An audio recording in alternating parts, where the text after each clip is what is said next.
Araw po ngayon ng Thursday, July 16, 2026. Sa ulo ng ating ACS Balita. ACS Balita. Bagong pasilidad ng PGH magpapadali at magpapalawak ng akses sa bone marrow transplant. Pangulong Marcos nakipagpulong sa Singapore Prime Minister. Kalakalan, AI at kalusugan naging sentro ng pulong. Sealed box, pinabubuksan ng prosekusyon. Tinawag naman ng depensa na fishing expedition. Bagong Health Secretary nagpatupad ng balasahan sa DOH. Gabriel Go ng MMDA sinuspinde kasunod ng viral incident ng pamahiya sa isang guro. At school principal arestado sa pagpatay sa isang buntis na guro.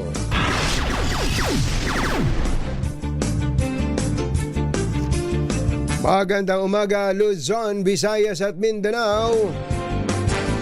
Good morning, Philippines. Hello, world. Kami po ang inyong mga tagapagbalita. Jeric. Si Jeric Baha muna lang dito. Si Jeric Baha. Ito po si Anthony Taberna. Humahabol si Jerry Baha. At ito ang ACS Balita. Mas magkakaroon na ng akses sa bone marrow transplant ang mga pasyente sa bansa na nangangailangan ng naturang treatment. Ito po ang ibinida ni First Lady Liza Araneta Marcos kasunod ng pagbubukas ng bone marrow transplant unit sa Philippine General Hospital. Ayon kay FL Liza, ang nasabing pasilidad ay magbibigay ng bagong pag-asa sa mga may sakit ng cancer, lalo na ang mga batang pasyente para makarecover at mamuhay ng normal at malusog. Ito ay isang 4-bed facility sa may right central block ng PGH at naisakatuparan sa pamamagitan ng partnership ng pamunuan ng ospital at ng I Want to Share Foundation. Inaasahang mapapalakas nito ang kapasidad ng bansa na makapag-alok ng bone marrow transplantation na isa sa mga pinaka-epektibo ngunit mahal na treatment para sa blood cancers gaya po ng leukemia at iba pang blood disorders. Mga mother, sa panahon ngayon, hindi mo malaman kung ba't kadaming mga bata ang nagkakaroon ng blood cancer. Hindi ba? Yung iba nga, ilang buwan pa lang nadadiagnose na, no? Tatanungin mo tuloy, bakit kaya? Di ba ang sabi ng mga doktor, especially yung leukemia, ang isa daw po sa dahilan niya na exposure to chemicals at yung isa naman, baka nasa lahi. Ano ba yun? Ngayon lang nagmamanifest ang karamdaman ng mga pamipamilyang Pilipino. Ay naku, napakamahal. Totoo po yun. Kaya malaking bagay po ito, mga kapamilya. Ito pong bagong pasilidad ng PGH. Alas 6:11 ng umaga. Naimbag na bigat kada kayo amin na po. Agring kayon, gising na. Nagkasundo sina Pangulong Bongbong Marcos at Singapore Prime Minister Lawrence Wong na palawakin pa ang bilateral agreements ng dalawang bansa. Sa naging pulong ni PBBM, sumentro ang kanilang pag-uusap sa pagpapalakas sa ugnayan ng Pilipinas at Singapore sa pamumuhunan at kalakalan, artificial intelligence, kalusugan at social development. Ayon kay Wong, nananatili ang Singapore bilang isa sa mga pinakamalalaking foreign investors ng Pilipinas at may potensyal na mas lumalim pa ang kooperasyon ng dalawang bansa sa mga industriya gaya ng AI, gayon din sa green at digital economies.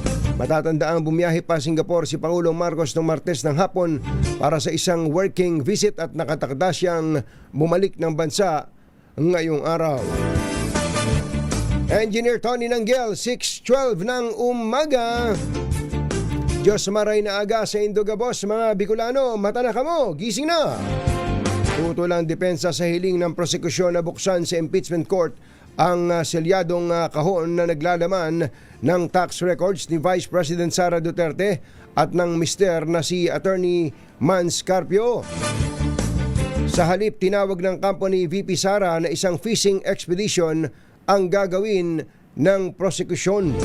Paliwanag ni Attorney Michael Powa, tagapagsalita ng defense panel, hindi dapat gamitin ang subpoena bilang paraan upang maghanap lamang ng posibleng ebidensya laban sa isang akusado.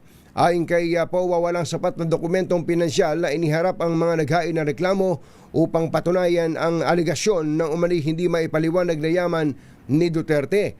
Dagdag pa ng depensa, masyadong malawak ang hinihinging mga record dahil umaabot ang mga ito hanggang 2007.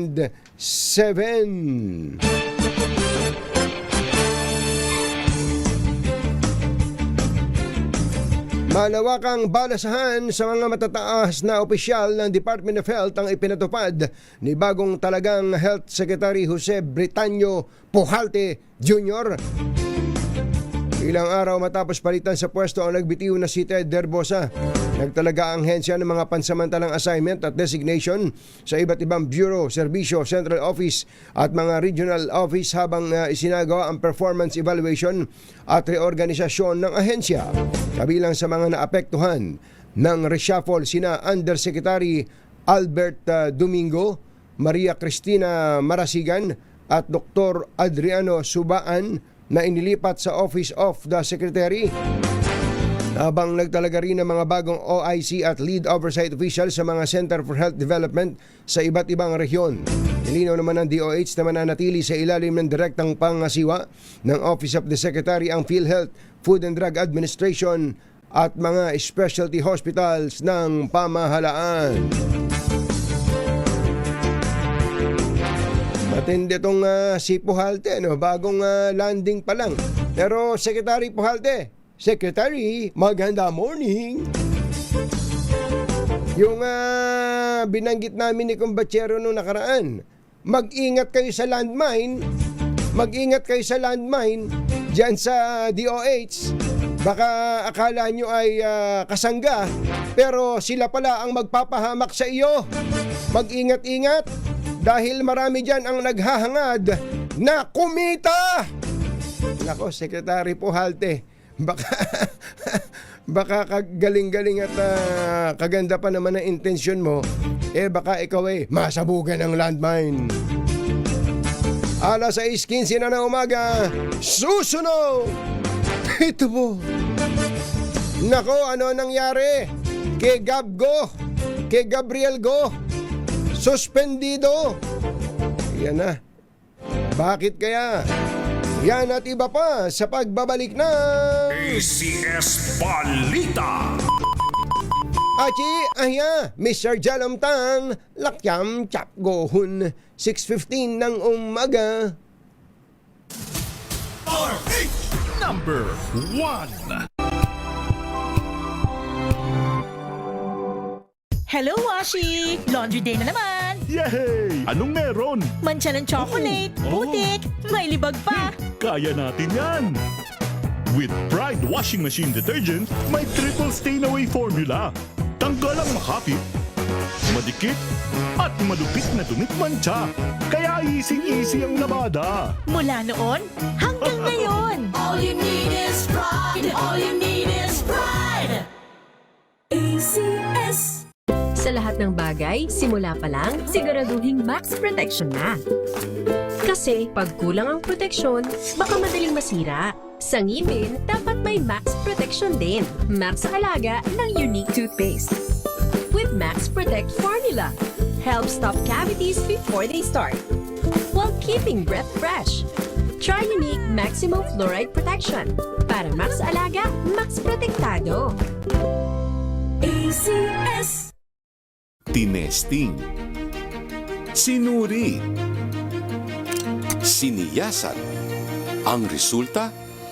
Super effective ang Shield sa pagpatay ng bakterya at virus. Shield Antibacterial Soap. Believe ang mga eksperto sa Philippine Nurses Association. At si Mami. Tiwala ako sa Shield. Shield Antibacterial Soap. Napatunayang mabisa. Ang mga nurse, tiwala. ACS. Ang galing-galing mo. Smart dishwashing paste ko. Pritong ulam na masebo. Plato ang kaldero. Tanggaling for everyday. Ganyan, pag smart ang dishwashing paste, may double tanggaling formula. Tanggal ang sebo, tanggal ang bakterya. Bahit para walang bahit, linis fantastic sa metal at plastic. Number 1 ko to. Tanggaling-galing mo. Smart dishwashing paste. ACS. Wow, ang saya. Isang barangay na labada, puro mancha pa. Goodbye, pahinga. Mommy, isang laba lang yan sa Pride Bar Blue. May powerful stain-away enzymes na malupit sa dumit mansya. At di masakit sa kamay. Isang laba lang yan. Hello, pahinga. Hello, Pride Bar Blue. ACS. Today is Laundry Day Friday. Yahoo! At pag Laundry Day Friday, all you need is Pride Washing Machine Detergent. May triple stain away formula kaya tanggalang makapit, madikit at malupit na dumit mancha kaya easy ang labada. Kaya pala mula noon hanggang ngayon, all you need is Pride. All you need is Pride. ACS. Kasama ang 2x2 tandem Anthony Taberna at Jerry Baja. ACS Balita. Pansamantala po muna nating itinitigil ang mga komersyal at ang pagbabalita para batiin sila kay Deo Macalma ng happy birthday. Aba, wala ba tayo dyan na kay Deo? Meron. Katonyings na. Puro na lang katonyings ang ino-order nyo. Pambira, masyado kayo nasasarapan sa katonyings Buffett ha. Katonyings Buffett. Oy, happy birthday sa'yo. Lakay Deo Macalma. Ayan, ilang taon na ba si Lakay? Ha? Hindi naman halata. 61 na pala si 61 na pala si Lakay Deo. Hindi naman na. Pambirang patis. Mukhang 60 lang. Ayan. happy. Wala ba tayong mga special dyan? Special na balita na lang muna ang regalo sa atin ni Lakay. At hindi, totoo yun. Si Lakay Deo Macalma, alam po nyo, estudyante pa lang kami. Ito, walang biro to, mother. Ito, ito hindi talaga, hindi ako nagbibiro. Nung nag-aaral kami ng intro to broadcasting, kasi journalism ako, di ba? Broadcast journalism ang kurso ko. Intro to broadcasting, pinag-aaralan na namin kung sino-sino yung mga nasa broadcast industry. Alam mo ba, isa sa mga binabanggit na ehemplo sa broadcast industry na, siyempre, andyan yung Jotaro, Ray Langit, Mario Garcia, yung legend. At kung sino-sino pa, sila pa Engyabut, di ba? At Deo Macalma. Isip-isipin mo. Bagong salta pa lang ako sa Maynila, Deo Macalma na pinag-aaralan namin sa eskwela. 16 years old pa lang ako. Ilang taon na ako ngayon? 23 na ako ngayon. Hindi ba mga magulang? Ganun talaga. Tapos, yung Deo Macalma, matatanda, nung pa pinakikinggan na namin, mga maliliit pa kami. Kapag kasi magsusuga ako ng Kalabaw Yuel, edi dadaan namin mga bahay. Lahat ng bahay nakikinig sa DCRH. Kaya maiahatid ka ng balita hanggang doon sa may lugar na wala ng bahay. Lahat ng bahay na madadaanan mo, mapapakinggan mo si Argaloy. Si Kaloy Castro po lamang. Si Jotaro. Hanggang sa makarating ka na sa lugar na kauli-huli ang bahay, nasubaybayan mo na yung balita. Ayan, nakasakay ako kay, minsan si Nora sakay-sakay ko. Minsan si Robot.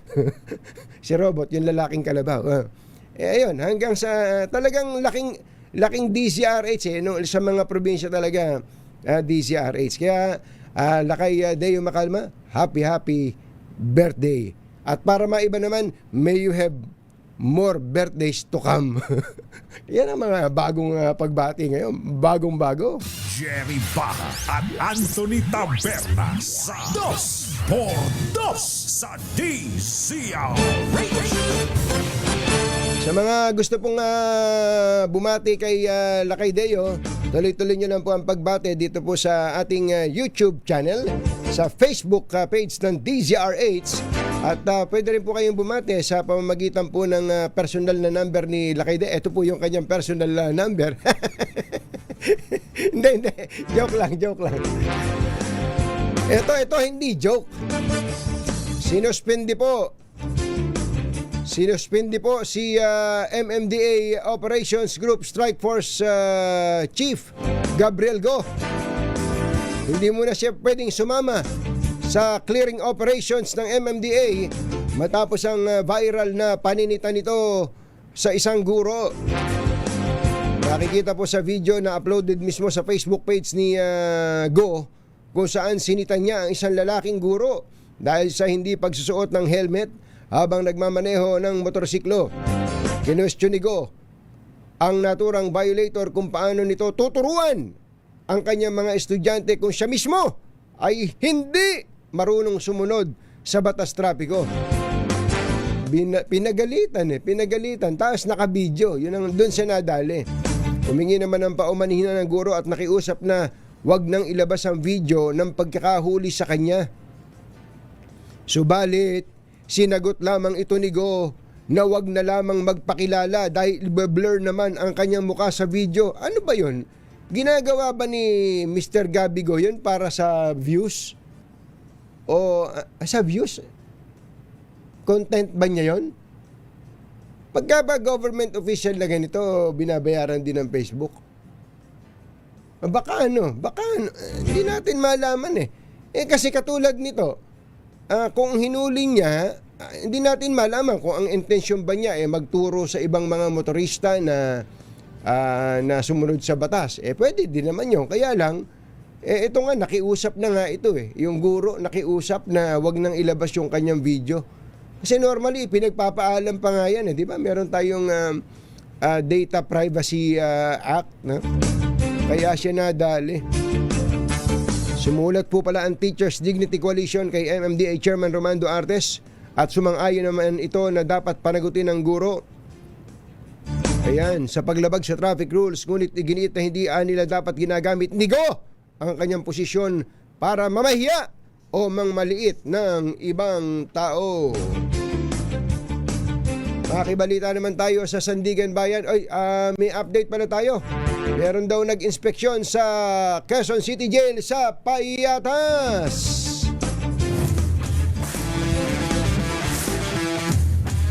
Si RH5 Val Gonzales ay sinubaybayan ang pag-inspeksyon sa Payatas Jail ni Sandigan Bayan Justice Carl Miranda. RH5 Val Gonzales, come in Val!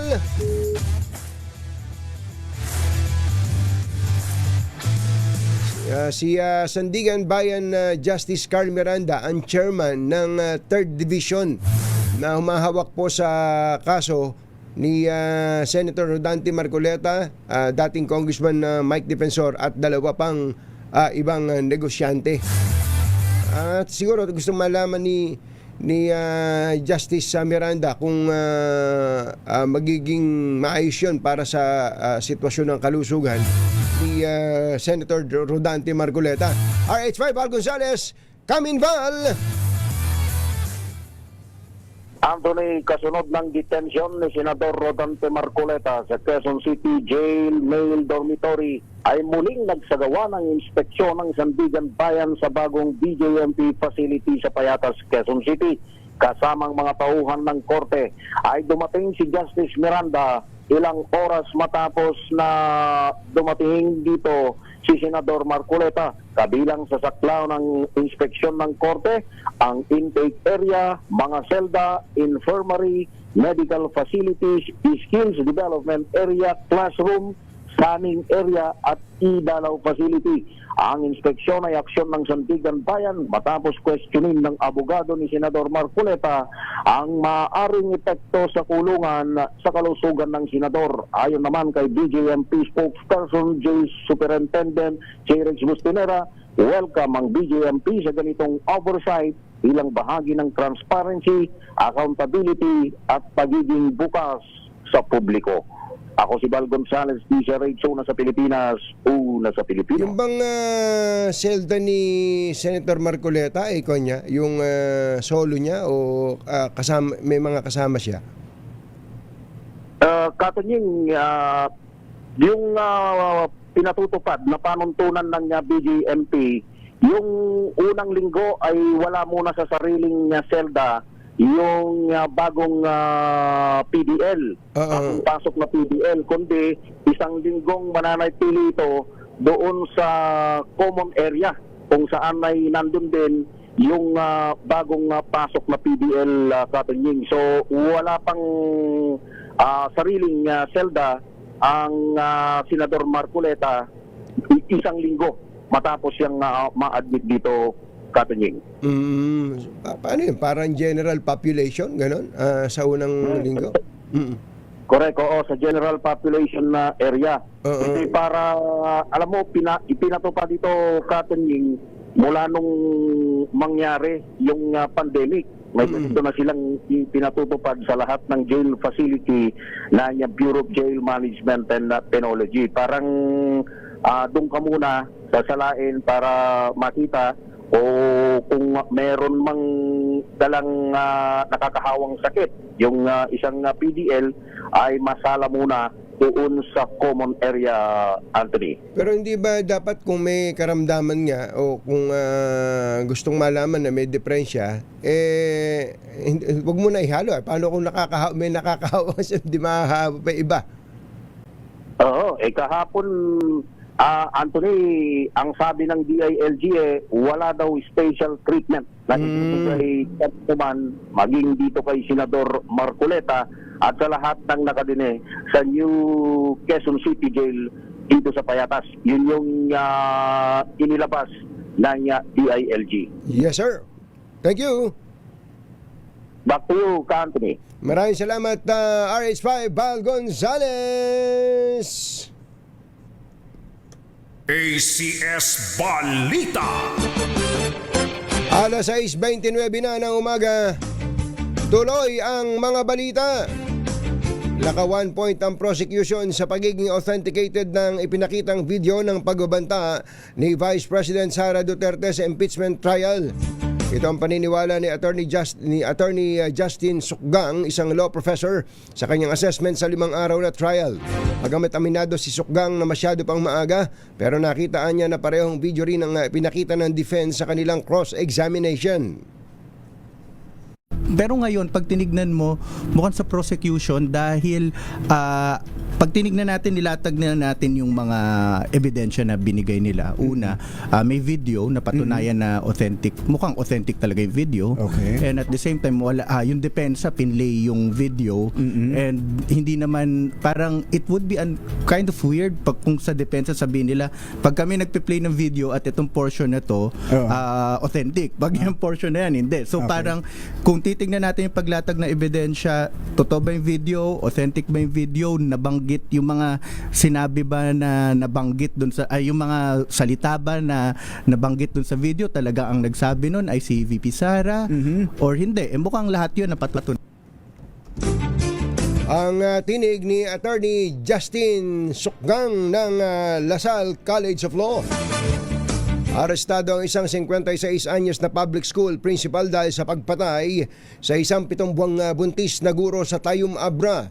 Ayon sa pulisya, naaresto ang suspect habang nasa opisina nito sa isang paaralan sa bayan ng Lagang Gilang. Positibong kinilala ng isang testigo ang suspect na siya umanong bumaril kay Maria Elaine Besas Valencia, 36 anyos, noong pang Mayo 8. Kwento ng saksi, ang suspect ay lula ng motorsiklo na minamaneho ng isa pang lalaki nang gawin nito ang pamamaslang. Batay sa investigasyon, nadiskubre ng biktima ang pakikipagrelasyon ng suspect sa kanyang anak. Mula nang ito'y 12 anyos pa lamang. Hinala ng mga otoridad, pinatay ng suspect ang biktima para patahimikin ito at hindi matuloy ang plano nitong kasuhan ang naturang school principal. Aminado si Customs Commissioner Ariel Nepomuceno na kulang ang kanilang mga tauhan. Sa panayam sa DZRH at radyo natin, sinabi ni Nepomuceno na sa ngayon ay meron silang higit 5,000 mga personnel. Subalit, nasa 2,000 lamang sa mga ito, 2,000 sa mga ito ay contractual. Sinabi ni Pomoceno na bukod sa pagdaragdag ng manpower, ay sisikapin din ng BOC na gawing regular ang kanilang mga contractual employee, mag-promote ng mga tauhan at restructure ang BOC. Ayon sa BOC Chief, handa silang palakasin at palawakin ang kanilang pagbabantay sa mga border ng bansa para malabanan ng smuggling kung bibigyan lang sila ng sapat at karagdagang mga tauhan. I-restructure din natin. Magre-request ako sa DBM, sa Office of the President. Palagay ko, nagawa ko yan sa Office of Civil Defense. Restructure, halimbawa, lagi kaming natatanong, minsan nasisisi, kung bakit may oil smuggling. Ang sagot ko naman, teka muna, bigyan niyo ako ng kakayanan. Wala kaming sariling maritime command. At saka yung technical capability, yung bang tataon sa port natin, meron may expertise bang ganon? Ayun nga po. Kaya sa pagdagdag ng tawan, dapat ayusin din natin struktura. Dapat, kumbaga, meron ka sariling Ang tinig ni Customs Commissioner Ariel Nepomuceno habang inuurirat ni Kuya Angelo Palmones. Iginiit ni NBI Director Melvin Matibag na hindi bunga ng renewed interest o pamumulitika ang pag-iimbestiga sa mga proyekto ng 2019 SEA Games. Ayon kay Matibag, walang kinalaman sa anumang alitan ng investigasyon at wala rin siyang personal na issue kay Senador Alan Peter Cayetano. Paglilinaw ni Matibag, nagsimula lamang ang investigasyon matapos lumitaw ang mga kaugnay na dokumento. Matatandaan ang Philippine Southeast Asian Games Organizing Committee na pinamunuan noon ni Cayetano ang nangasiwa sa pagdaraos ng 2019 SEA Games. I'm aware of that, is the chairman of PISCOG, So hindi naman to renewed interest. It so happened na may mga lumabas ngayon na dokumento which will lead us to investigate. Kasi lahat naman talaga ng issue na pumapasok dito with regards to corruption or anything, even ordinary cases, pag dinala sa amin, we will investigate. So, it so happened, this is medyo controversial, narinig ko naman yan, nakita ko yung mga news noon. So once and for all, we settled it kung meron ba talagang dapat managot o wala, or kung ano talaga yung investigation. So kailangan natin magkaroon ng report dito. Hindi naman ako nakikipagbangayan sa kanya. I'm always respectful to everybody, especially to the member of the Senate.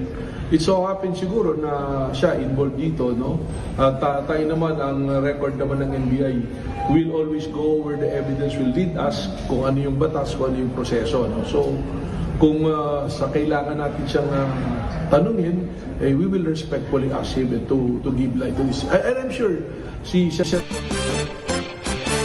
Hala ko, nagpa-press con uli si NBI Director Matibag. Yan po ang tinig ni NBI Director Melvin Matibag Cayetano. Nagatid sa kabuuan ng ating ACS Balita.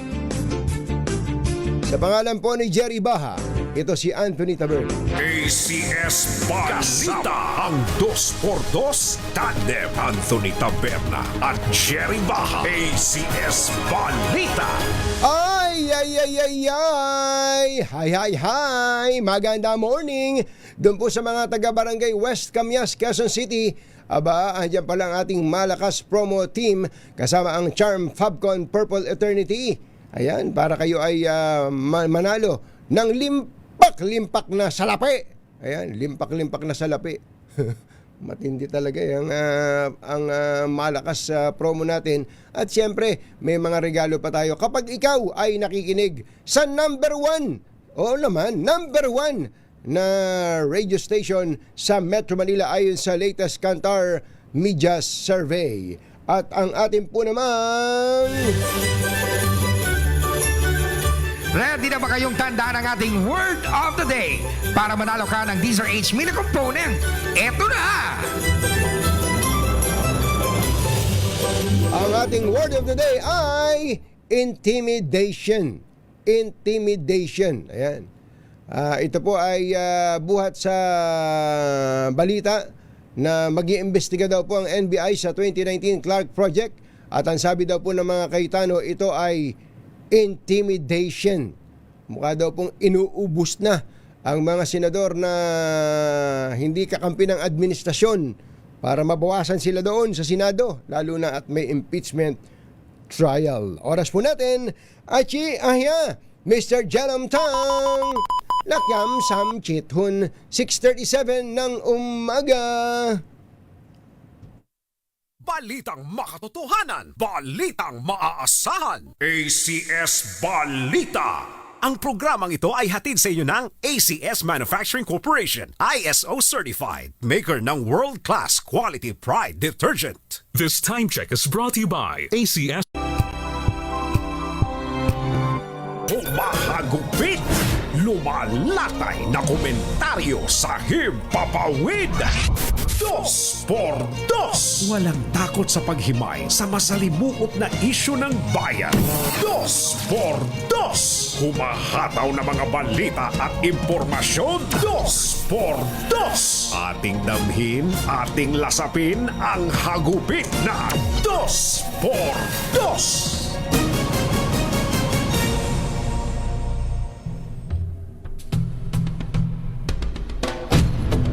Ipinagpaliban po ng Senate Impeachment Court ang pagdedesisyon sa motion para isubpuena ang bank records ni Vice President Sara Duterte. Habang pinag-aaralan pa ng Senator Judges ang mga isyong legal kaugnay nito. Itinakda po sa Lunes ng Impeachment Court ang pagdedesisyon sa oral arguments ng House Prosecution Panel at Defense Team kaugnay sa pagpapasapina sa tax record at bank records ni VP Sara at asawang si Attorney Mans Carpio. Mirit si House Prosecutor Chel Jokno na ipasapina ang mga dokumento ni VP Sara na mahalagaan niya sa pagtukoy sa umanay hindi maipaliwanag na yaman ng pangalawang Pangulo na tinutulan naman ni Attorney Michael Poa at tinawag ang hakbang na fishing expedition. Ayon kay Presiding Officer Francis Cheese Escudero, nabuo nila ang desisyon matapos mag-caucus ang mga senador at nagkasundo sila na magkaroon ng oras upang pag-aralan ang complicated issue kaugnay sa pagpapalabas ng sabina. Isyu ng bayan, katotohanan. 2 por 2. At maitim ang balak, magtago ka na. 2 por 2. Si Jerry at si Anthony, narito na. 2 por 2. Hahataw ng todo, urado ka. 2 por 2. Ang katotohanan, dala nila. 2 por 2. Walang sinasamba pali, maniwala ka. 2 por 2. Hataw ng gusto, tol, umasa ka. 2 por 2. 2 por 2.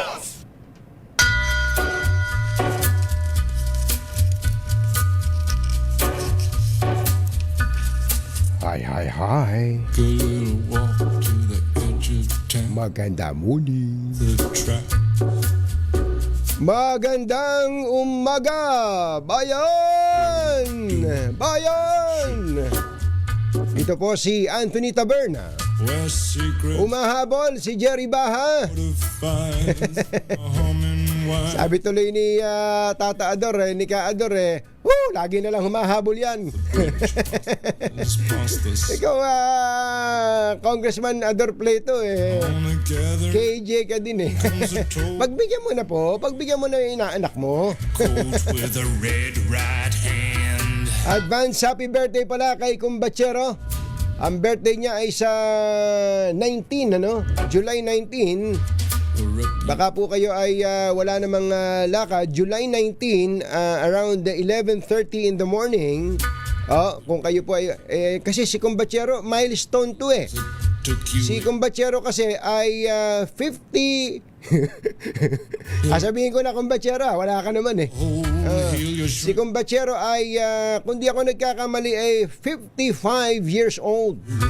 Ayos ba? Binawasan ko 55 years old. Happy birthday.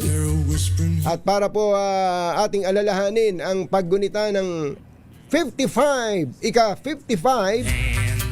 na kaarawan ng ating pong minamahal, iginagalang at hinahangaan na si Kumbachero Jerry Baha. 11:30 in the morning. Well, papatanghali na po yun. Huwag po kayong mawawala. ipag-celebrate po natin ang kaarawan ni Kumbachero sa kanya-kanyang tahanan. Ang Anthony Taberna sa 2x2 sa DZRH. Yun. Ano nangyari? May napindot ba? Ayun, may napindot pala ako. Yeeha! Ay, magandang umaga pala. Ay, nakikinig ka, NBI Director Melvin Chicago Matibag E. Cayetano, ha? Sa totoo lang, Director, iba din naman talaga yung timing. Iba naman talaga yung timing ng pagkakabirada mo. Sa in fairness naman kay Senator Alan Peter Cayetano, may mga investigations na rin before tungkol dyan. At if I'm not mistaken, alam din ni Secretary Vince Dizon ito ng DPWH, who was the chairman of BCDA, chairman ba o presidente, nung panahon na nangyari yung SEA Games. Kung po yan, ang alam ko po ay naimbestigahan at settled na po yung issue dyan. At yung sinagot naman ni Senator Cayetano kahapon Sabi nga ni Senator Cayetano, anong insertion? Anong insertion? Una-una, si Senator Cayetano during that time, ano ba siya nung 2019, partner? Ano siya? Siya ay DFA Secretary ba? Tapos tumatakbong congressman. Ayun, DFA Secretary tapos tumatakbong congressman. Parang ganun yata yung sitwasyon ni Senator Alan Peter Cayetano nung bago mag-SEA Games. Kasi hindi naman gagawin yun during the SEA Games Yung SEA Games 2019, but the preparation and all ay bago mag-SEA Games. So mga 2018 marahil po yan. At nung umpisa ng 2019. So tama, siya ay hindi senador noon. Hindi rin siya kongresista noon. Noong panahon yun. Pero sabi nga, kanya-kanyang trabaho yan. Hindi lang maganda, no? Baka lahat na lang ng magiging galaw ng executive department ngayon. Halimbawa po ay ang NBI, nasa executive po yan, law enforcement. May kinalaman, na ikukonect po tuloy sa mga nangyayari po sa Senado na siya pong pinakamalagang usapin ngayon sa politika. Sapagkat maku-question mo talaga yung timing. Yan ang timing.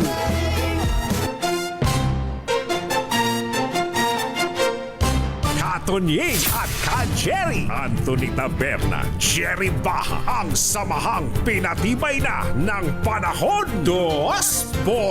2x2.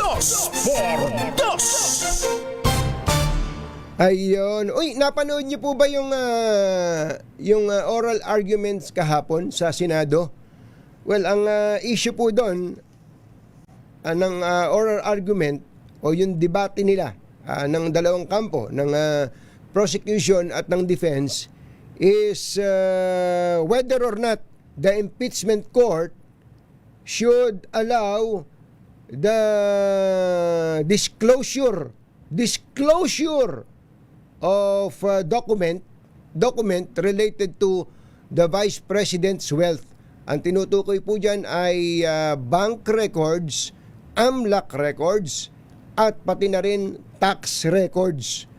Gusto ko lang pong, alam nyo, bago pa magsalita si Presiding Officer Chis Escudero, mga kababayan, ako tuwan-tuwa na sa napanood ko.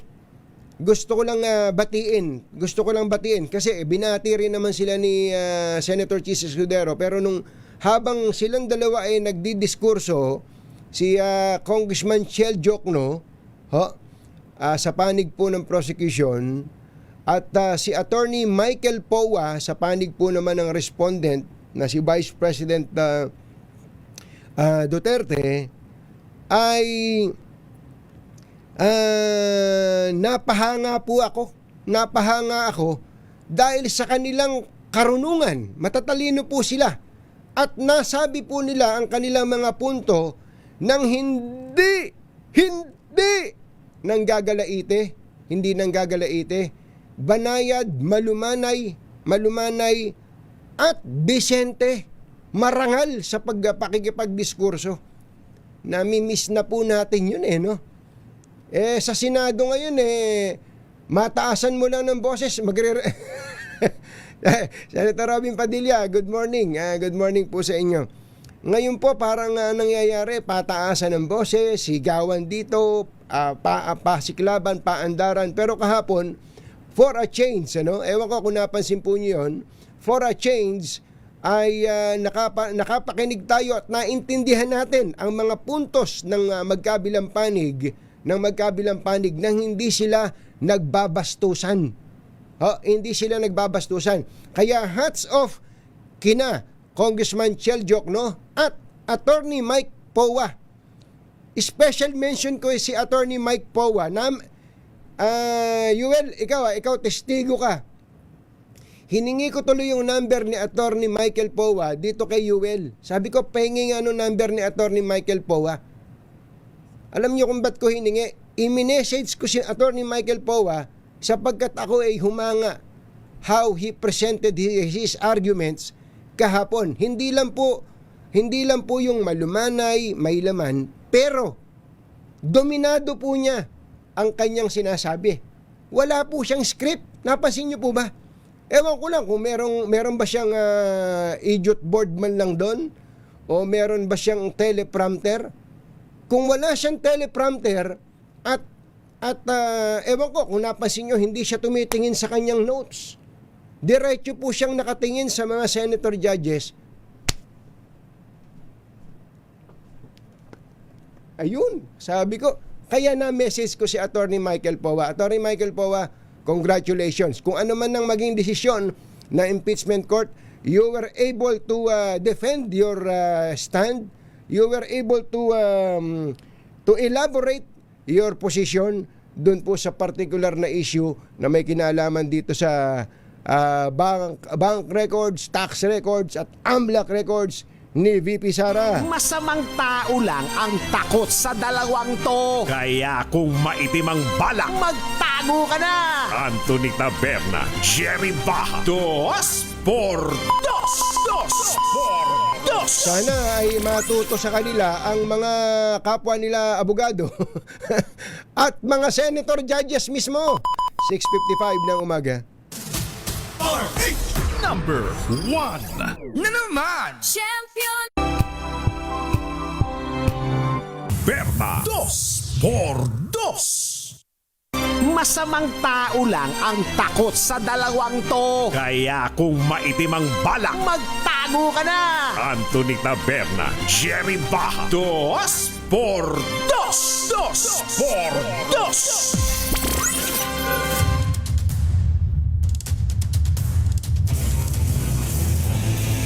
Good morning kay kabayang RJ Panaligan, kabayan. Gayon din kay Kuyang RV Victorino. Kumusta na Kuya Chito Paz? At magandang morning kay Kuyang Aris Ramos. Itong video na to na sumikat, by the way, klaruhin lang natin, ang video po tungkol sa paninita ni MMDA Special Operations Group Strike Force Head Gabriel Go dun sa isang guro, kahit na blurred pa yon, ay hindi po video ng kung sino-sino. Ito po ay video sa mismong social media account ni Ginoong Gabriel Go. Kaya lumagana po talaga ito Klaruin nga natin kung ano bang status ngayon ni Ginoong Gabriel Go mula mismo kay MMDA General Manager Nicolas Torre III. GM Torre, magandang morning. Si Katunying po ito, minus Jerry. Ay, naputol.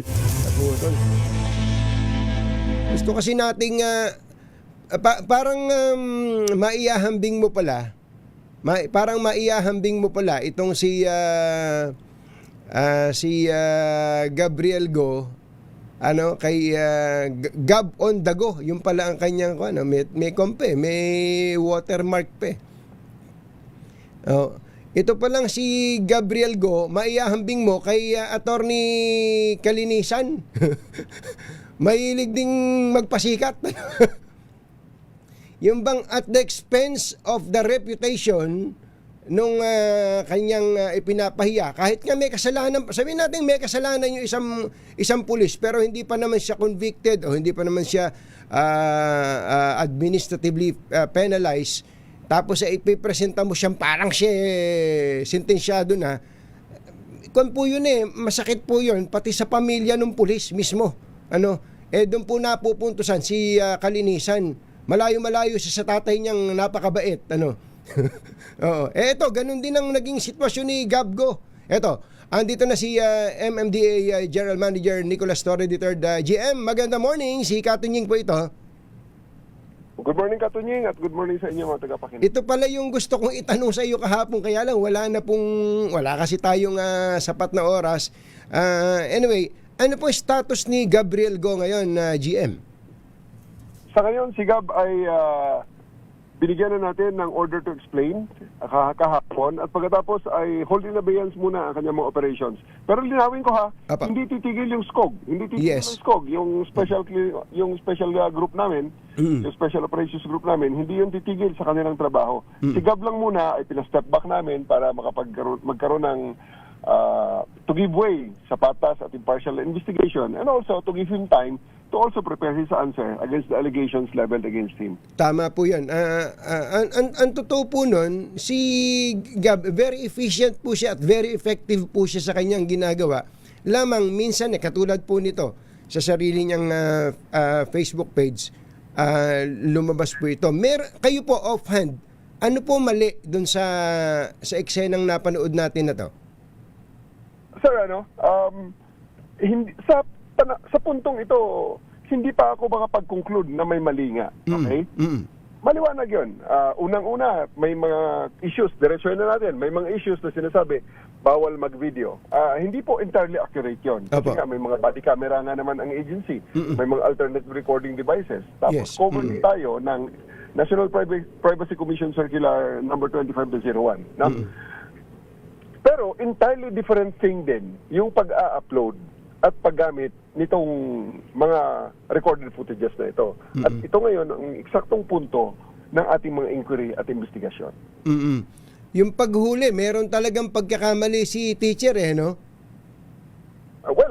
Inamin naman ng sulat ng Teachers Dignity Coalition na kinakuha naman, nare-recognize naman nila na meron nga naman silang nakita na violation dahil hindi naman natin i-deny na walang helmet yung tao. Oo, wala talagang helmet. Pero kapag ka po ba ang isang pribadong tao ay nagsabi na wag mong i-upload yung video ko pero in-upload pa rin kahit blurred pa, hindi ba talagang po yun? Wala, hindi naman nagbigay ng permiso yung tao kahit nga ba may violation, tindikita na nga Okay. Ang narinig natin sa video, let's be accurate, wag mo akong i-video. Ang sabi. So, sa ganung situation, ulitin natin na hindi pwedeng i-invalidate, kasi anong mangyayari sa ating body camera kung halimbawa may magsabi na huwag mo akong i-video. Uulitin ko, i-emphasize ko na entirely different yung pag-upload. At yun nga ang eksakto na rason kung ba't tayo nag-iimbestiga, ba't tayo nag-i-inquire. Kasi recording is a different thing and uploading is a different thing. At nakita narinig din natin na sinabi rin ni Gab ni Mr. Go na wag na kayong magpakilala, wag yung nasabihin ang pangalan nyo. So, dapat maintindihan din natin na meron ding ibinibigay na nagbigay din siya ng isang, yung anonymity na ang privacy ay may ginawa rin siyang mga bagay na yan. So, lahat ng yun, babalansihin natin. Reklamo, yung sagot, at duty ng MMDA, maghusga ng tama at balanse. Kailan po, meron po kayong timetable sa pag-resolve nitong issue na to? Meron siyang, binigyan nga namin siya ng 24 hours lang na para mag-explain or magbigay ng kanyang inputs doon sa letter ng Teachers Dignity Coalition dahil yun ang una nating na-receive na complaint, na formal complaint na written sa incident ito. Sa siguro para sa lahat na rin ng enforcers, wala namang, ako tingin ko, katulad nyo, sabi nyo, ano pa ang sense na may body cam, di ba? yung pag-upload lang tayo magkakaproblema. Wala ba kayong policy insofar as MMDA is concerned sa mga personal po nyo tungkol sa mga social media accounts na ganito? Personal niya to, hindi naman to government account eh. Opo, meron pong policy talaga ang MMDA regarding that matter. At yan po ang isa sa mga core policies na tinitingnan namin sa review na ito. Anong pwedeng gawin diyan? Tulad po niyang pangyayari na to na nakaladkad pati organization. May special talagang may specific kami na policy regarding that matter. At ito nga ang nire-review natin. Ang PIO namin ang naka-spearhead yan together with our legal department para dyan sa bagay na yan. Kasi nga, ito namang pag-upload ng mga ginagawa ng agency, katunying to some extent, ito ay part ng education process din at pag-inform sa publiko pag-inform ng publiko ng kung ano ang ginagawa ng agency at kung ano ang mga issues at hand na dapat malaman din at ma-disseminate sa publiko. Pero may mga limitation ito. Kaya nga, ito precisely ang rason kung bakit tayo nag-iimbestiga. Tulad nito, hinuli. Okay, hinuli. May violation, hinuli. Sabihin na natin, ito, blurred nga eh. Hindi nga natin kilala yung teacher na ito. Pero yung mga salita medyo bumabaon din sa laman eh. May punto naman si Gabgo pero parang ang dating teacher ka pa naman eh. Paano ka magtuturo sa mga bata? May mga ganong klaseng komento, GM eh. Wala ba kayong training sa ganon sa pakikipag-usap sa kapwa? Very good na point out mo yan, Katunying. Yan yung isa sa mga ngayon dahil sa PNP, di ba? Naalala nyo na isa sa mga flagship project ko yung Client Relations SOP. Nakakahon kung ano ang dialogue sa bawat interaction. So sa ngayon, nire-review namin sa MMDA kung meron tayong ganung mga proseso. Kasi kung titinangan natin sa mga fast food, pag ikaw ay pupunta, di ba? Naka-memorize actually yan ang sinasabi sa atin ng mga server people behind the counter. Kwan yan eh. Hindi yan hula-hula lang nila, kundi yan ay nakasulat at nakapulisiya yan. So, nire-review natin ngayon dito sa atin sa MMDA kung meron tayo niyan at kung wala, gagawa natin. Yung mga script ba na yung linya mo, yung may automatic na linya ka kapag kami, tama ka dun eh. Yung kahera, good morning, welcome to Jollibee McDo. May I take your order, please? Yes. 7 key steps ang tawag nila dyan. Hindi po ba? 7 key steps. Opo. Tama yun. At sana matuto lahat dito. Ito magandang wake-up call din sa parte ni Gabgo. Sabi ko nga kanina nung naputol kayo sa linya magandang wake-up call din ito para kay Attorney Kalinisan ng Napolcom eh. Anyway, Jem, maraming salamat po. Magandang umaga mo sa inyo. Naalala ko to. At magandang umaga. Naalala ko to. Thank you. Magandang umaga po. Mabuhay po kayo. Si GM Nicolas Torre III ng MMDA.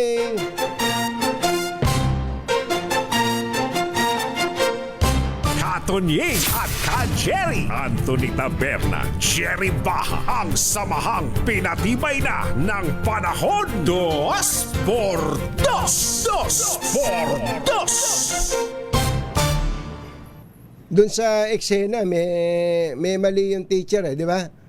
Kapag ka ikaw ay nagmumotor, dapat naka-helmet ka. Matik naman yun, kaya nga may batas tayong ginawa dyan. May mali si teacher. Pero ako, kahit na hindi pa tapos yung investigasyon, siguro hindi man malala yung kasalanan ni Gabgo, pwede na nating sabihin, merong mga batas kasi tungkol sa data privacy. Pero ito dapat makapanggising talaga, makapanggising na sa lahat ng mga may kapangyarihan. Pag may kapangyarihan ka, may kapangyarihan ka na nga eh. Kapangyarihan, ang totoo kahit di mo sabihin, may kapangyarihan ako. Actually, yan yung binabanggit ko palagi sa mga reporters na especially yung mga bagong reporters. Reporter ka nga, nag-ID ka pa ng sinlaki ng bond paper, ganun ka lang, naka-ID ka. Pagka gawin mo na lang yung trabaho mo na hindi ka nagiging, kasi parang inaabuso parang ipinaghahampasan mo pa yung kapangyarihang meron ka. Ito, tulad nun, Ito hindi sa ganitong eksaktong termino, pero ganito pagkakaintindi. Teacher ka pa naman. Ano ituturo mo? Bagamat tama yun, pero sa tagpo na yun, hindi siya bagay eh. No? Hindi siya bagay. At in-upload pa ni Sir Gabgo. Gabgo.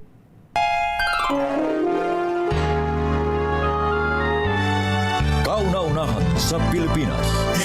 NBC Manila Broadcasting Company.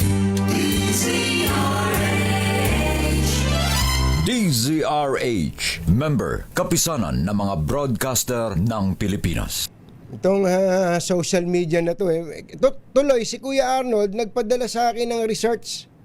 Ito, government officials are generally prohibited from earning money from social media if they use their official job, government time, or public resources to do so. And palagay ko hindi naman para kumita tong si Gabgo dito. Ako naniniwala ako somehow ang gusto niya ma-educate din yung publiko. Meron lang talagang lumampas-lampas ng konti dun sa kanyang kapangyarihan. Oras po natin 14 na minuto na makalipas ang 7 ng umaga. Kabilis ng oras. Balitang bagong-bago. Balitang dapat alam mo. Balitang magdadagdag ng talino. Dahil bagong impormasyon. Makibalita. Unang-una sa DZRH. Pangunahing balita. Kasama ang 2x2 tandem nina Anthony Taberna at Jerry Baha. Mainit nagbabaga.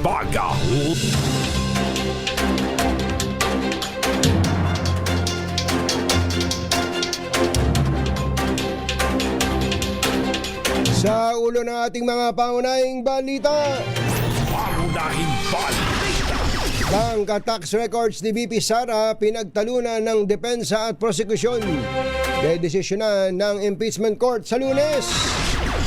Senado hindi pinagkakatiwala ang ahensya ng pamahalaan ayon sa bagong survey. Irit na taas pasahe sa PUV, pinag-aaralan na ng LTFRB. Live-in partner kabilang sa persons of interest sa pinaslang na American marine biologist. Dahil sa sigarilyo, binatilyo, sugatan matapos saksakin ng kaibigan sa Bukidnon.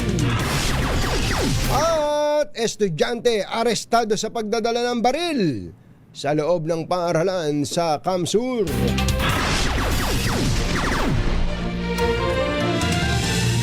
Magandang umaga, Luzon, Visayas at Mindanao. Good morning, Philippines. Hello, world.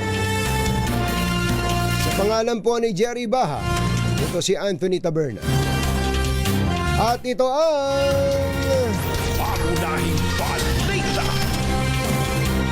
detalye ng mga balita sa aming pagbabalik. Standby lang, RH6, Sherwin Alparo. Mga nangunguna at mga bagong balita sa DZRH. Pangunahing balita. 7:16. This time check. Kumbatsero, alam nyo ba na ang magandang kalusugan ay nagsisimula rin sa maayos na digestive system? Kaya wag nating intayin na may maramdaman bago tayo mag-alaga ng ating tiyan. Gawing bahagi ng inyong araw-araw na routine ang BioPro. Meron itong 19 probiotic strains na tumutulong suportahan ang healthy gut at digestive system. Hanapin ang BioPro sa Mercury Drug at iba pang leading drugstores nationwide at online shopping platforms. BioPro ang inyong daily probiotic partner. Samantala, may nanalo na! Tumutok sa DZRH at manalo ng isang 1,000 pesos sa Malacash promo kasama ang Charm Popcorn Purple Eternity. Sa Barangay West Camias, Quezon City, sabi ni Mayor Wes Gatchalian, hindi ka raw pumupunta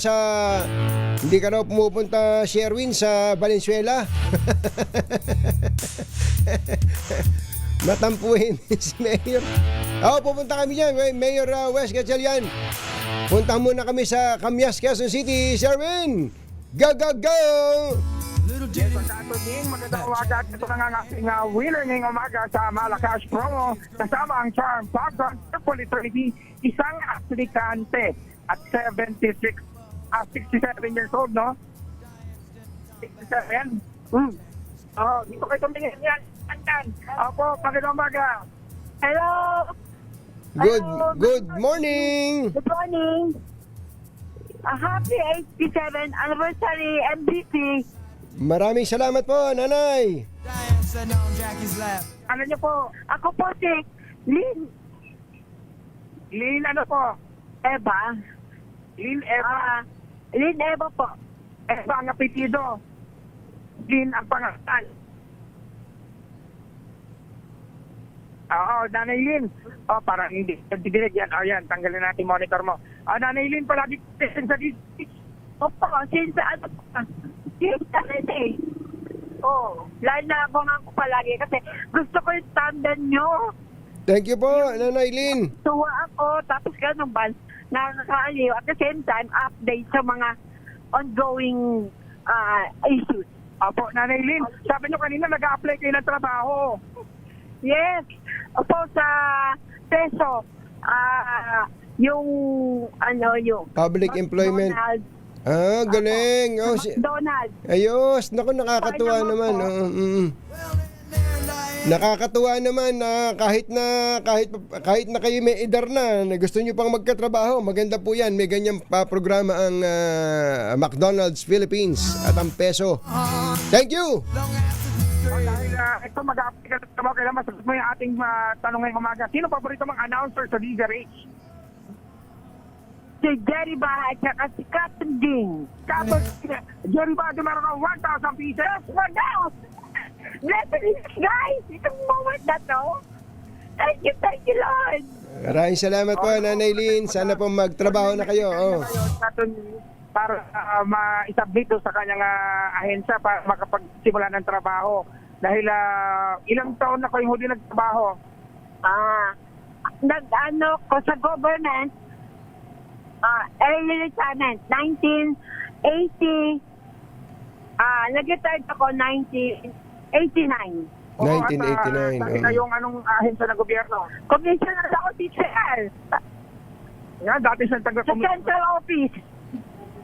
Ayan, dati kang nagtrabaho sa gobyerno, kailangan mabago palagi ang gamit mo. Kaya naman meron kang Charm Popcorn Purple Eternity. Ang bango ng 1,000 bulaklak katigyan ng Charm Popcorn Purple Eternity. At syempre meron ka rin bagong DZRH t-shirt na gagamitan ng Charm Popcorn. At meron ka rin grocery mula yan sa ACS at sa DZRH. Pero kailangan mo masagot, Nanay, yung ating word of the day para sa ating medium component.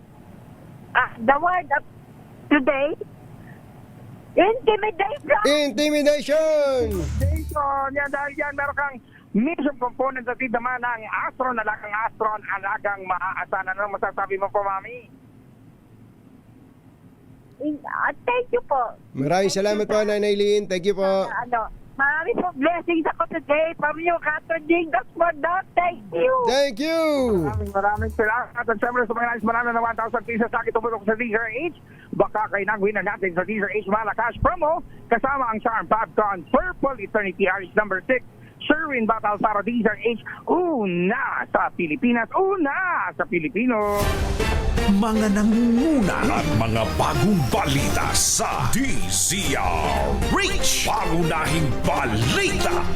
Si Pinsan, Colonel Byron Tabernilla, magandang morning. Ay, maganda tong mga points na binabanggit niya. Katakot-takot pala yung mga batas na related sa pagbibigay proteksyon sa mga tao at nagpaparusa sa mga lumalabag sa dito. Especially yung capturing video without explicitly asking consent and posting it in social media. Yung Data Privacy Act, merong Anti-Photo and Video Voyeurism Act, Cybercrime Prevention Act, Anti-Wiretapping, Safe Spaces Act, napakadami. Kaya talagang may tulog tong si Gabgo no? On RA 10173 Data Privacy Act, anyone filming for profit or monetized content like vloggers is considered a personal information controller by the National Privacy Commission. Nako, patay kang bata ka. Unahing balita. Yun. Makibalita nga tayo sa ating Senate President. Naku, ang tindi naman itong balita na to. Ang may pinakamataas daw po na rating na nakuha sa mga matataas na pinuno ng bayan ay ang ating Senate President. Pakita nga, Yuel, yung survey ng Publicus Asia. Matindi pala itong survey. Medyo kakatwa itong survey na ito eh. Ang Senado daw po ang may pinakamababang trust rating, yung Senado as an institution, pero ang may pinakamataas na approval and trust rating sa mga top officials, top 5 officials ng bansa, ay isang lumilingon sa pangalang Sherwin Gatchalian. O yun, konting yabang. Ayusin mo ikwalyo mo, Senator Sherwin. Tama. Nandito po ang ating Senate President Sherwin Gatchalian. Mr. Senate President, magandang morning! Good morning, Anthony. Magandang umaga sa iyo at sa ating mga tagapakinig. Good morning. Congratulations po kabago-bago nyo. Maganda rating na ibinigay sa inyo ng publiko. Maraming salamat rin. Pero hindi lang pala kayo nag-iisang Gatchalian dahil ito binabasa ko sa Tangier survey naman nitong June, ang may pinakamataas na rating sa among cabinet members ay isang lumilingon sa pangalang Rex Gatchalian naman. Mga Gatchalian talagang dapat magpalitsyon kayo eh. Meron naman, araw-araw meron yan. Kasi sideline. Nagsa-sideline. Opo. Kumusta po? Ngayon, wala tayong trial ngayon, SP, ano? Wala ngayon, Anthony. At talagang sinadya wala for Thursday and Friday para mabigyan ng panahon ng ating mga senator judges na pag-aralan ng mga kaso at maghanda para sa susunod na linggo dahil every Wednesday, binibigay sa amin yung listahan ng mga testigo at pinag-aaralan namin itong mga testigong ito. Katulad po kahapon, nakakatuwa, binanggit ko po kanina na yung nag-oral argument, nabanggit din naman ni Senator Chis Escudero kahapon, si Congressman Chel Jokno at si Attorney Michael Powa ay nagawa nilang ipresenta ang kanilang mga argumento for and against dun sa mungkahing isabpina ang bank records, tax records at AMLAC records ni Vice President Sara Duterte nang hindi nagbubulyawan, hindi nagbabastusan. Napansin nyo rin ba yun, SP? Napansin ko at maganda nga no dahil nabigyan ng kumbaga full view ang public para mapanood yung kanilang debate at diskusyon. Binigyan kami ng memo last week at yung kanilang sinabi dito sa memo nila ay ito rin yung sinabi nila dito sa kanilang debate. So pero mas maganda ma-explain mabuti no at para maintindihan din ng publiko at para rin ma-appreciate nila itong position ng dalawang panig. Kailan po ito papasyahan ng impeachment court, yung issue na yon? Sa Lunes, magkakaroon na kami ng diskusyon ulit at bibigyan ng panahon ang ating mga senator judges na magtanong kung gusto nila magtanong, kung meron silang clarificatory questions dun sa mga narinig nila kahapon.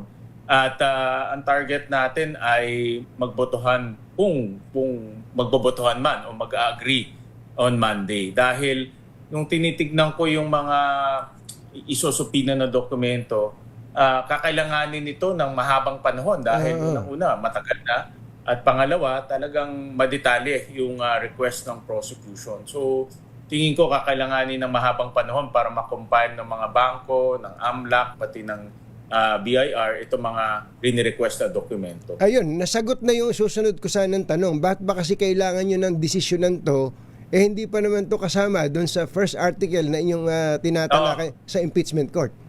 Tama. Magandang tanong yan. Napakagandang tanong yan, Anthony. Dahil kung titignan natin, ang request nila ay from 2007. Yes. No? So, mahabang panahon yan. At rini-request nila madetalye. Nakita ko yung mga bank accounts, bank records, daily transaction reports. Madetalye talaga. Kaya tingin ko hindi kakayanin ito ng isang araw o isang linggo nga. Tingin ko mahabang panahon ang kakailanganin ng itong mga organisasyon para ibigay itong hinihingi ng prosecution. But exciting pala yung Monday, ano? Exciting siya. At ito para sa akin, ito yung pinakamahalagang aspeto ng impeachment dahil itong rini-request na dokumento, makikita natin dito kung ano yung punto ng articles of impeachment na number 2. So dito talaga dito talaga iikotin pag-uusapan for Article 2. Ewan ko, narinig nyo na siguro na dito sa impeachment trial na to, ang husgahan ay hindi lang, ang on trial ay hindi lang si Vice President Sara, kundi ang mga senator judges din natin. May ganung punto de vista. Sa first 6 days ng trial, kayo naman ang Senate President, ano ba ang personal assessment ninyo sa Senado as an impeachment court? Anthony, ang personal assessment ko ay smooth at maayos.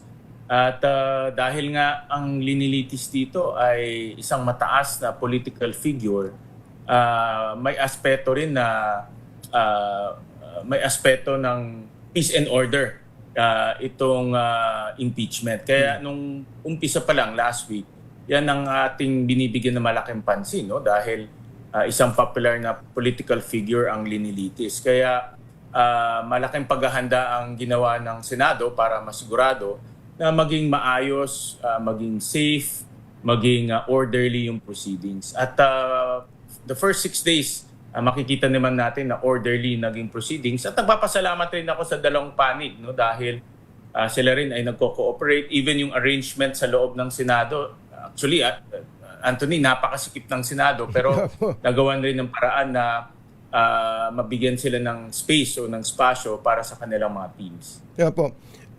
That's one. Pero siguro tanggapin na rin natin ng totoo na ang obserbasyon po ng marami, parang may demarcation line na ngayon ang mga pro-Sara at anti-Sara sa Senado. How do you resolve that kind of criticism po? Pag tinutukoy mo, Anthony, ay mga senator judges, very strict ang ating rules, no, pagdating sa impartiality. At sinasabi nga na dapat maging impartial tayo, walang kinikilingan. At doon nga sa Senate rules, pinagbabawalan rin ang mga senator judges na magsalita tungkol sa merits nitong case na ito para hindi na ma-prejudge yung mga senator judges. So, dapat tuparin natin yung ating impeachment rules at tayo na mismo ang kumbaga tayo na mismo mag-regulate sa ating mga sarili na maging impartial tayo at wag tayo magbigay ng mga pahiwatig kung na magiging sa isip ng tao ay may kinikilingan tayo. Wala namang masama na ang senator judge ay laging magtanong ng yung tinatawag na clarificatory questions, di ba? Sa kapwa sa defense at saka sa prosecution. Pero siguro tanggapin na rin natin ang totoo na ang tingin tuloy ng tao sa iba parang nag-aabogado to kay VP Sara. Yung iba naman parang yung ibang senador nag-aabogado para sa prosecution. Well, Anthony, hindi natin matatanggal yung nasa isip ng taong bayan, no? Dahil iba-iba talaga yung kanilang interpretasyon pag nagtatanong ng mga senador. Pero maaga pa naman at ito ay, sabi ko nga, Anthony, nung binibilang ko 102 days ang kakailanganin natin, nasa 6 na araw pa lang tayo. No? So, medyo malayo-layo pa. Konti na lang. Malayo-layo pa. Kaya maaga pa para magbigay ng assessment kung ano yung mga pananaw ng tao sa senator judges. Lahat ba ng senador na nakaka-attend, nakapagtanong na? Yeah, halos lahat ay nandoon. No? At halos lahat rin ay nagtatanong at very participative. At even behind the scenes sa caucus, maraming nagtatanong talaga tungkol sa case. So makikita natin very interested, very involved ang ating mga senator judges. Talagang pinag-aaralan nila yung kaso dahil marami kaming caucus rin behind the scenes. At lahat talaga ay very involved dito sa impeachment proceedings. Pagka po ba ang isang senador nag-discuss ng merit of the case outside of the impeachment court, meron ba silang mare-reprimand ba sila o ano ba magiging penalty sa kanila? Sa impeachment rules, walang strict na nakasabi doon dahil ang inaasahan ng Senado ay yung mga senador natin ay magiging maingat sa pagsasalita at susunod sa impeachment rules. So, yun ang aming mga, kumbaga, pakiusap at reminder, paalala sa ating mga senator judges na maging impartial, wag pag-usapan yung merits of the case at sundan yung ating impeachment rules. Senator, last na lang to ha. Sabi nga, mahirap namang hindi pansinin yung elephant in the room. Matagal ko nang gustong itanong sa inyo. Hindi ba, nung umpisa pa lang, naging issue na yung bakit ba si Senator Chis Escudero ang presiding officer when the sitting Senate President, kayo po yun, although you are not a lawyer, kaya nyo namang mag-traffic dun kaya nyo naman bakit po ba umabot pa sa ganong desisyon? At yung second question, kakambal po nun, hindi nyo ba kayang maging presiding officer? Anthony, nasabi ko ito sa akin na press release na nung pinag-uusapan namin to kasama ibang mga senador, tinitignan ko yung bilang Senate President, tinitignan ko yung kabuuan ng mga activities ng Senado. Tinitignan ko yung kabuuan ng mga dapat tapusin sa Senado. At ngayon, mid-July na. By August, papasok ang budget. Merong LEDAC bills na 50 na hindi pa natatapos. May mga investigations rin na nakapila. Kasama na dyan yung flood control, yung shooting sa Tacloban. Ngayon, mayroong nakahanda rin yung El Nino investigation. So, maraming bagay na sabay-sabay ang nangyayari. Pag makikita natin, ang impeachment, halos kalahating araw ang kinukuha sa Senado. Ang aking inaalala, pagdating ng budget, paano natin matatapos to by end of the year? Pag hindi natin natapos to by end of the year, ang laking epekto to sa ating ekonomiya, lalo na ngayon na bumagal yung ating ekonomiya. Kaya ang sinuggest ko sa body na mag-designate tayo ng presiding officer para sabay-sabay ay kayang gawin ng Senate President yung mga nakapila na mga gawain tulad ng budget at yung mga iba pang panukalang batas. Especially kapag bumalik na sa sesyon ang Senado. Yes. No? Actually, pinag-usapan namin yan, Anthony. Yan nga isa sa pinakamalaking problema natin. Pag bumalik yung session, nakikita natin yan, impeachment, umaabot ng 6-7 hours. Ang session, umaabot rin ng 6-7 hours. Yes. Pag mahaba ang diskusyon. So, 12 hours magtatrabaho ang Senado kada araw. So, parang physically, napakahirap. At doon sa pangalawang tanong mo, nakasaad sa ating saligang batas, hindi naman requirement ang abogado. In fact, sa saligang batas natin, walang sinasabing anong requirement. So, hindi naging yung ang batayan natin. Ang naging batayan natin ay yung trabaho na mangyayari hanggang katapusan ng taon. Doon po naman sa pwesto ninyo araw-araw na nandoon po kayo sa tabi ni Senator Chis Escudero, hindi ba kayo nahihirapan doon na nandoon kayo? Alam nyo na, ang dami ng memes dyan, Senator, Senate President. Dami. Ang dami ng memes. Dami nga eh. Nakita ko nga eh. Hindi ba kayo na-offend, nasasaktan doon sa mga yon? And how do you deal with it? Siyempre, nasasaktan. Anthony, tao lang naman tayo. No? Na-offend, nai-insulto, nasasaktan. Pero ganyan talaga ang social media. Tayo naman ay trabaho lang at ginagampanan lang naman natin yung ating responsibilidad. Pero hindi nyo ba i-consider na iwanan na si Senator Escudero doon bilang presiding officer at bumaba na lang kayo and every now and then pwede naman talaga kayong magtanong. Katulad din ng ibang araw na may sesyon ng Senado na ang nagpe-preside pa minsan-minsan yung majority leader o yung Senate President pro tempore o kung sino man? Anthony, under our rules, ang Senate President ay nananatiling merong general supervision over the impeachment proceedings. So, ibig sabihin, responsibilidad pa rin ng Senate President na tumakbo ang Senate proceedings ng maayos at orderly. In fact, yun nga ang madalas namin pinag-uusapan, ewan ko kung nakikita niyo sa TV, but pinag-uusapan namin ni presiding officer, Senator Chis Escudero, yung mga iba pang mga bagay na para tumakbo ng maayos yung Senate proceedings. At doon po sa Senate rules natin, may mga powers na naiwan sa Senate President in line with the impeachment proceedings. Bigyan kita ng konkretong halimbawa. Sige pa. Doon sa Senate rules natin, ang Senate President pa rin ang mayroong control over the Sergeant at Arms. Kaya assuming nagkaroon ng gulo sa loob ng impeachment trial or ng plenary, ang Senate President ang mag-uutos sa Sergeant at Arms para ayusin yung gulo. Ganun po.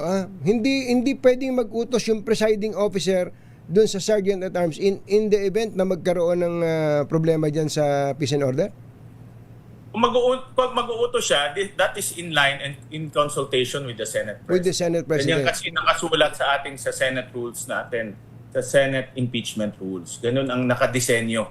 Kasi nga, pag titignan din natin to sa kabilang banda, diba, nung nag-preside si Chief Justice Davide at si Senator Pimentel ang Senate President, si Senator Pimentel pa rin ang mayroong control over the Sergeant at Arms, hindi si Chief Justice Davide. So ganun ang setup rin. So hanggang sa matapos po ito, ang setup ay nandun kayo sa podium ni Presiding Officer Chis Escudero. Tama. Opo. Okay, isa na lang tanong, pahabol na tanong. Magkano po ba ang ginagasta ng Senado kapag may impeachment trial, kung meron lang kayong maisasagot sa amin per day? Magandang tanong yan, Anthony. Marami rin akong nakukuha tanong. Walang dagdag gastos, no? Dahil itong impeachment ay tinatrato namin parang plenary session. Okay. So, hindi kami nagdagdag ng tao, hindi nagdagdag ng pagkain, hindi nagdagdag ng other expenses. In fact, yung pagkain tsaka yung other expenses ng prosecution and defense, KKB sila. Sila yung nagbabayad ng sarili nila. No? So kung nagdala sila ng printer nila o nagdala sila ng pang-internet nila, sila nagbabayad nun. Binigyan namin sila ng basic, pero kung gusto nila magdagdag, sila nagbabayad nun. No? So walang karagdagang gastos on the part of the Senate dahil parang normal na day-to-day function ang ginagawa namin. Opo. Senate President Win Gatchalian, again, maraming salamat po at congratulations muli for being the most trusted government official sa pinakauling survey po ng publiko sa Asia. Maraming salamat, magandang umaga po. Maraming salamat, Anthony. Thank you. Thank you so much. Si SP Win Gatchalian. Anthony Taberna at Jerry Baha, DZRH, pangunahing balita. This time check is brought to you by ACS Manufacturing Corporation, ISO certified. Ay, baka kailangan nyo nang magpalit ng bubong ng bahay, Tita Helen, Tito Albert. Buti na lang may bubong na maaasahan. Gawa sa state-of-the-art technology, may aluminum na, may pintura pa. Now available na rin sa pre-painted tile span. Para sa eleganteng bubong na matibay na, makulay pa, mag-cherry loom pre-painted ka na. Sa gitna ng mataas na presyo ng gasolina sa bansa, ang pagtaas po ng demand ngayon sa electric vehicle tulad ng Cherry Tiggo REV. Ang Cherry Tiggo REV ay isang 7-seater plug-in hybrid electric vehicle o PHEV na nakapagtala ng best-in-class fuel efficiency rating na 84.28 kilometers per liter of gasoline equivalent. Department of Energy po ang nagawa ng testing na yan. Nauna ang Tiggo REV sa mga sasakyang sinuri sa mga kategoryang plug-in hybrid, diesel at gasoline.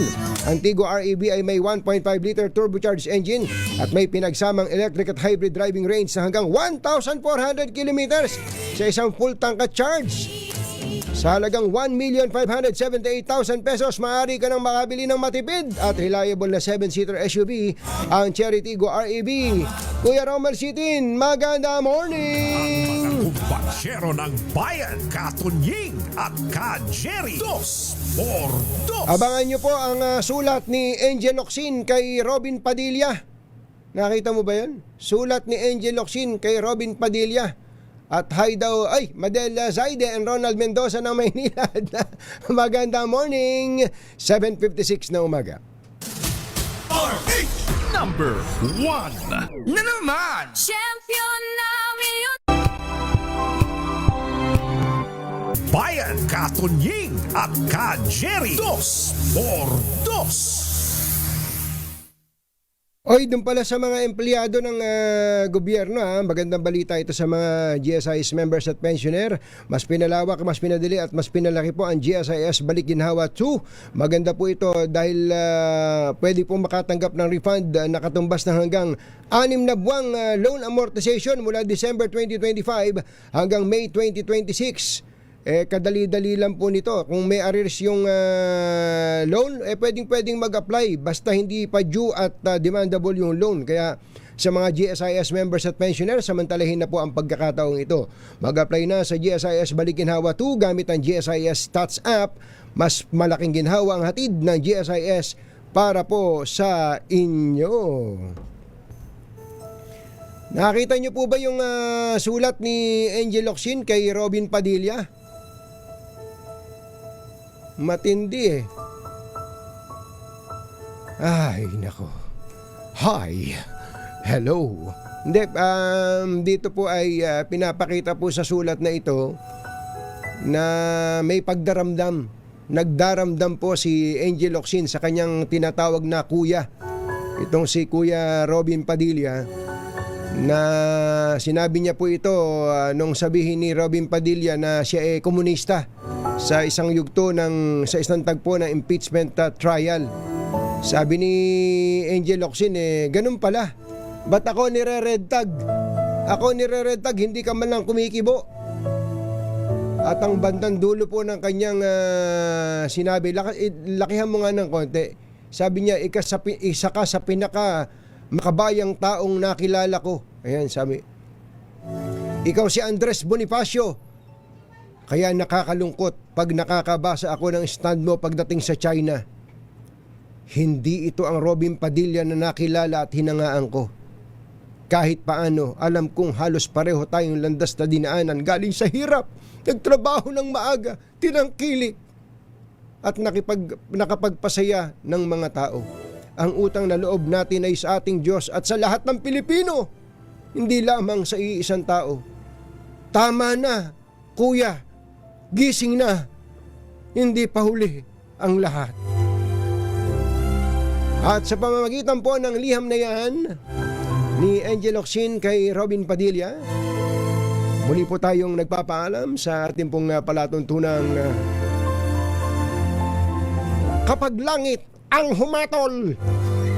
Abangan po ang damdaming bayan with the birthday boy, Lakay Deo Macalma. Happy 60th birthday! Happy birthday! Bye! Happy weekend! Woohoo! 40 plus.